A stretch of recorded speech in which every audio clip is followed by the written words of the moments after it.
Very broadly speaking, there are two types of backstories in therapy. There are people who, for some period of time in their life, were doing pretty okay, and then something happened to them. That something that happened could be a lot of different things. It could have been a trauma, it could have been grief, it could have been their first depressive episode, their first manic episode, their first panic attack. Maybe it was the discovery of a substance or trying a diet for the first time. But these people had this period of time when life was going okay and things were all right, and then something changed for them. There are also people who come to therapy who have never been okay. People who do not know what it is like okay. People who entered this world in a state of crisis. People who do not have this normal state to return to. They don't have a home to regain. They have never had the thing that they are looking for. And unfortunately, the majority of the interventions that we use and apply in mental health are designed only for that first type of person. And they're based on some assumptions that are not true for everybody. They are based on the assumption that you have a normal state to return to. They are based on the assumption that you know and have experience with what it feels like to be okay, to live a good or at least a decent life, that you have somewhere inside of you a healthy inner child to reconnect to. But not all of us have a normal or a healthy self to return to. Not all of us have this undamaged, untouched person living inside of us that was there before the world screwed everything up. Some of us have been that way from day one. And for those of us who fit that second type of description, therapy might seem like it doesn't have a lot to offer us at first. I don't necessarily think this is the case, but it definitely is going to take a lot more work and a lot more, I'm going to say, discretion to find someone who does have the tools to help you.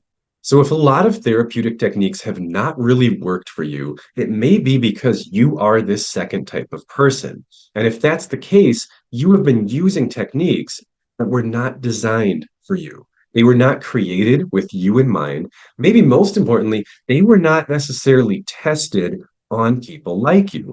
The majority of therapeutic interventions are tested in these randomized controlled trials when there are pretty strict entry criteria for the participants. And certain people who might have a background more like yours often get screened out of these trials because they are considered too complex, too difficult, too whatever. Basically, probably they're going to screw up the study because they're too hard to work with. That might sound really negative. I'm hoping that this is a message of hope, and I know it may not sound like it yet.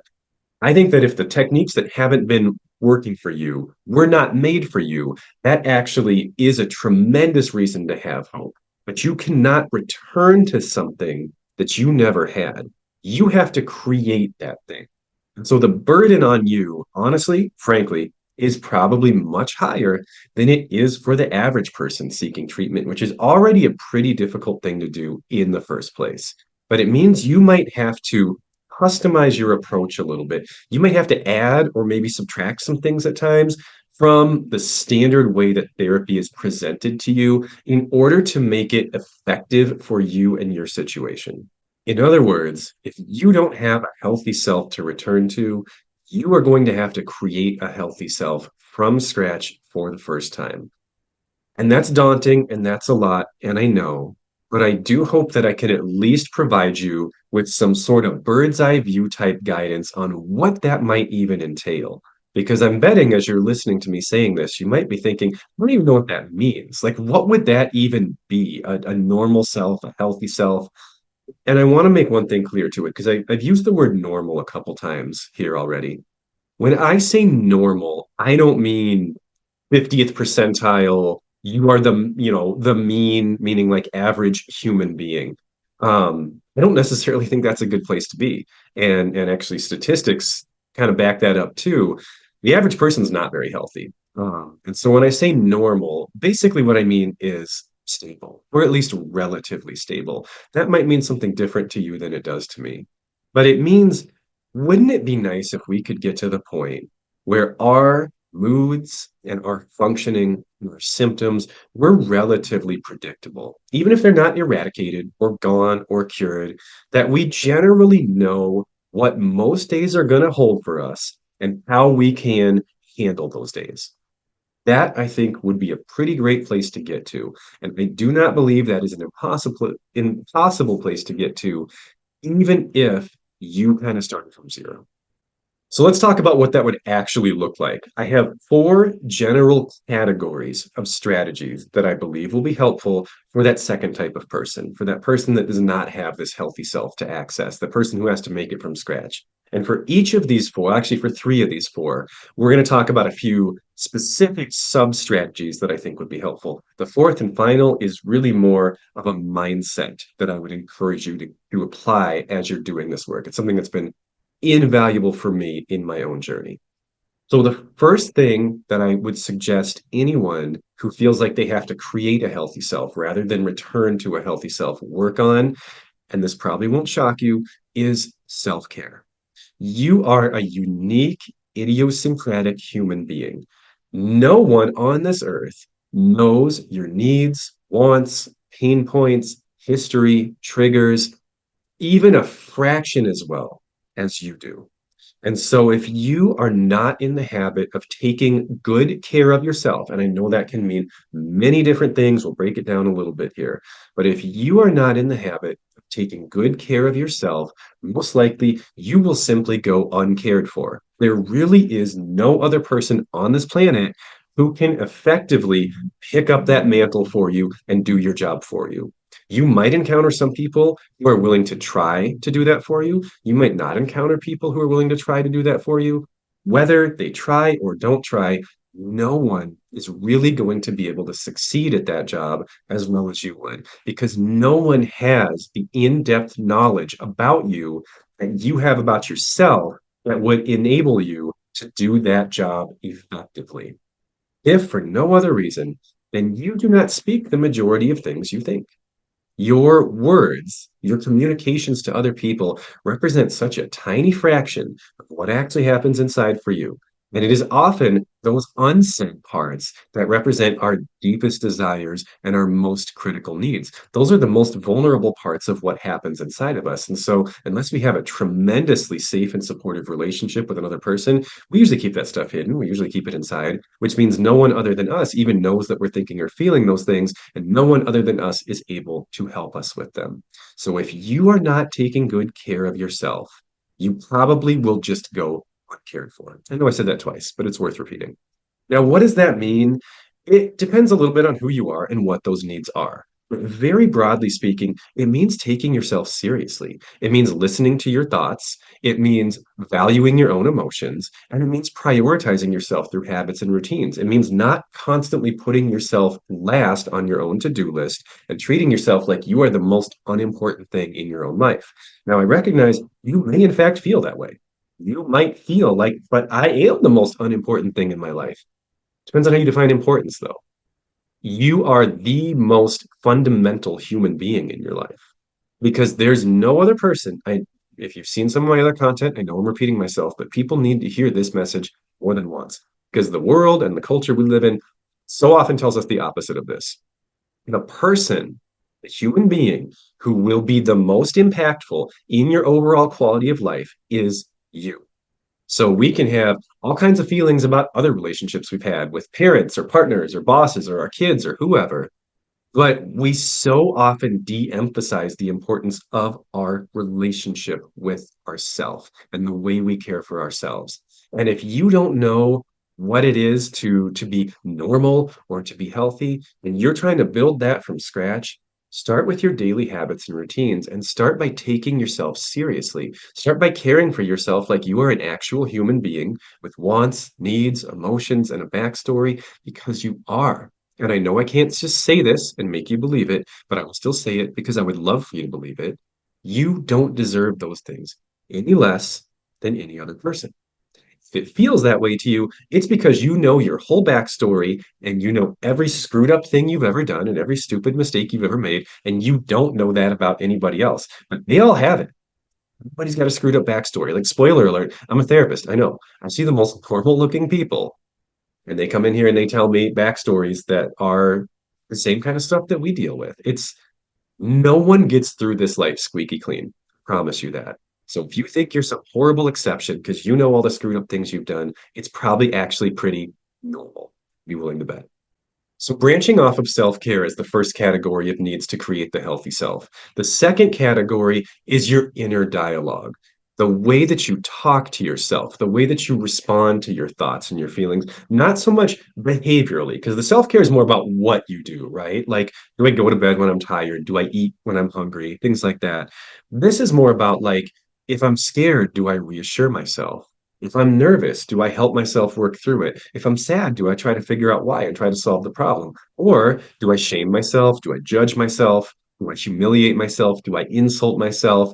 A lot of us who have not had quality of life or an upbringing or sometimes genetics that have helped us know how to have a healthy relationship with ourselves use a lot of those latter strategies. We basically just try to like beat ourselves into submission to not be sad or not be angry or not be nervous.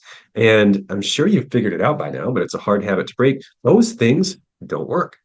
In fact, they usually make us feel worse. So there are two tech. Now, this could be a lot of content. I'm going to keep it simple for today. Two techniques I want you to try to practice to work on your inner dialogue. One is what's called self validation. So, validation basically just means you communicate to another person that you believe that their reaction, usually their inner reaction, their thoughts and feelings, makes sense to you given what is going on in their life. It doesn't necessarily mean that you approve of every choice they made as a result of those thoughts or feelings, but it means you find their position and their inner response to generally be a relatable and understandable one. So if someone says like, yeah, I had this horrible day at work and like then I went home and the house was a mess and like my kids are being crazy, so I had too much to drink last night. If you validate that, you're not saying, oh, it's fine that you drank, because maybe this is something that that person is working on reducing. But you might say, yeah, I get why you were feeling that way. It sounds like you had a really hard day. I understand that you were pushed pretty close to your limit on that day. That's validation. That's me saying, I get how you got there. I kind of see this trail of breadcrumbs you left and how it results in you just being completely frazzled and broken at the end of the day. And I probably feel that way too if I had a day like that, or I have had a day like that. And in fact, that's how I felt too. We so often invalidate ourselves, even though we understand our own emotions better than we understand anyone else's emotion at the end of the day. We act like our feelings make no sense and we just discard them and shame them. And what we should be doing is validating them. Again, that doesn't mean you're happy with every single choice you've ever made. That doesn't mean you try to convince yourself that you never do anything wrong. That would be ridiculous. But it means when you have these big, difficult to deal with feelings, that you try to have the same level of compassion and understanding about those feelings that you would for another person. And when you fall short of that, and you will, because you're a fallible human being, when you do hurt yourself, when you respond to yourself in a way that's harsh or critical or rude or inappropriate, respond to yourself. Apologize to yourself. Crazy thought, I know, right? But that's what you do with another person. You would if you valued a relationship that you had with someone else and you knew you messed up, you knew you didn't do right by them, you knew you hurt them, would you not apologize? You would do repair work. You would acknowledge the hurt and you would explain to that person, here are the steps I'm going to attempt to take to try to make this right by you. So do that for yourself. There's nothing stopping you. And in fact, it's one of the most important things that we can do for ourselves. So respond to yourself appropriately, try to validate yourself. And when you are invalidating to yourself, try to do repair work to restore the quality of that relationship. And this one is really similar to the self care idea, too, where it's like if no one really knows what's going on inside your mind except you, and you're biased against yourself because of unfair experiences you've had earlier on in life, what ends up happening is the only person who could be kind to you, who could be gentle to you, who could really reassure you or help you understand the dark thoughts and the difficult feelings that run through your mind. Not only does that person not help you, not only does that person not nurture you or love you or care for you, they judge you, they hurt you, they make things worse for you. It is honestly, if I really think about the level of loneliness and isolation that those of us who have a horrible internal dialogue feel, especially those of us who don't feel understood by the rest of the world anyway, and can really only get it from ourselves, it is heartbreaking. It absolutely breaks my heart to think about the isolation and the ostracization, probably is, I know it's a word, I don't know if I said it right. We just get set apart. We get set apart, and our own thoughts become this echo chamber of like hatred and shame and just awfulness. And you have to be able to talk back to it. You have to be able to stand up for yourself. You have to learn how to be kind to yourself, how to be nice to yourself. Is that a little cliche? Maybe, but man, is life going to be hard without it, because everybody needs that. And some people can get that from other people. Some people have thoughts and feelings and experiences that they can like articulate to another person. And that person can say, oh, yeah, that thing. I know what that thing is. That happens to me too. And then they can like respond in a way that makes you feel better. But some of us don't have that. Some of us don't get that from the world. Some of us can only get that from ourselves, and then we withhold it from ourselves. And we end up alone and sad and longing and grieving, even for something that is right there, something we could have right now. And we're the ones who say, no, you don't get that today. Don't do that to yourself. The third thing you probably need to build your healthy self is you need some type of sense of purpose, because without some sense of purpose, all of this inner work can feel completely pointless and meaningless. I am not here to tell you what your sense of purpose should be. I can certainly give you a list of areas where I've seen other people or where I myself have found purpose. Many find purpose in helping others, whether that's through being a parent, being a therapist, or whatever your job is. Maybe it's through volunteer work. Maybe it's through creating social media content. Maybe it's through writing books, poetry. I mean, there's a nearly infinite range of ways that we can help other people. But it's relatively easy to find meaning in doing something to support or help other people.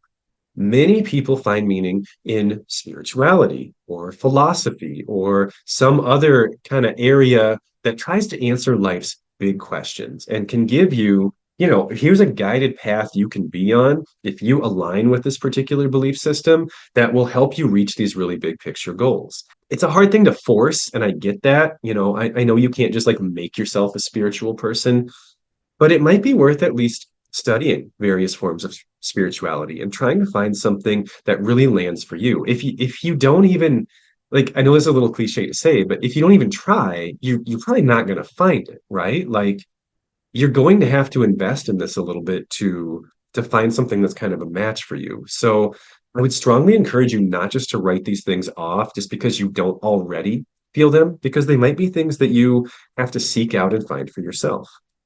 And this might overlap with those two to some degree, but creativity is often a place where we find purpose. If you can create something, and again, that can be so many things, right? That can be almost anything. I know we think of creativity and we think of like the arts, but creativity can be so many things. Anything that gives you the opportunity to take something that's inside and put it outside and show it to other people can give you such a sense of meaning and purpose. If you're having a hard time figuring out where your purpose is in life, I hope this makes sense to you. Look where it hurts. So often, our purpose is found underneath our pain. So whatever has messed up your life, whatever has hurt you, whatever has caused you problems in your life, working to solve that, not only for yourself, but also for others, I think can give you a tremendous sense of purpose. The last category, and this one I'll keep kind of brief because, again, this one's more of a mindset than a specific thing.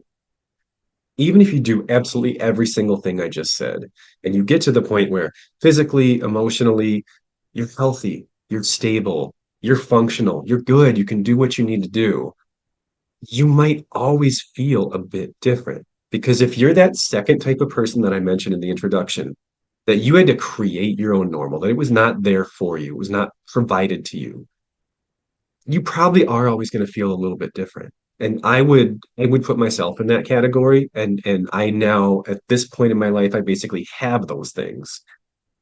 I still don't feel like the world's most normal person necessarily, but I don't regard that as negative anymore. I don't necessarily regard it as positive either. It's not like, oh, I'm so different than you and that makes me better. So it's not that. It's more just like an observation, you know? It's like I also regard myself as a male. Is that good or bad? It just is. It's who I am. It's what I am. I am a different kind of person. I don't think it's good or bad. I think it's just an objective, factual description of my life and my story. And it might be for you too. And I think if it is, that's okay. I don't think we have to apply value judgments to that. I don't think we have to necessarily try to change it. But I think if you don't accept it, it might be something that frustrates you for the rest of your life. So I would think about trying to accept that and trying to find peace with it. I know that I have, and I know that it has helped me.